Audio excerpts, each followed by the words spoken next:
പച്ചപ്പിൽ ആടുകളെ മേയ്ക്കാൻ വിട്ട് അവരുടെ ശീതളമായ ജലാശയത്തിൻ്റെ അരികിൽ കൊണ്ടുപോയി നിർത്തിയിട്ട് അവിടെയുള്ള ഏതോ ഒരു ശിലയിൽ തലവെച്ചുകൊണ്ട് അവൻ ഇങ്ങനെ പാതിമയക്കത്തിലേക്ക് തൻ്റെ തമ്പുരുവും മീട്ടി പാതിമയക്കത്തിലേക്ക് പോകുമ്പോൾ അവൻ്റെ മനസ്സിൽ ഒരു ശാന്തി നിറഞ്ഞിട്ടുണ്ടാവും.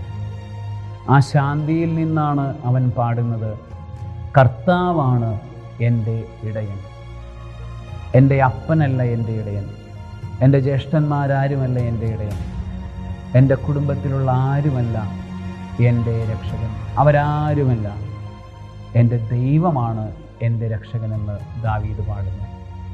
ഈ ലോകത്തിലുള്ള സകല വാതിലുകളും അടയുമ്പോൾ തുറയുന്ന വാതിലിൻ്റെ പേരാണ് ദൈവം.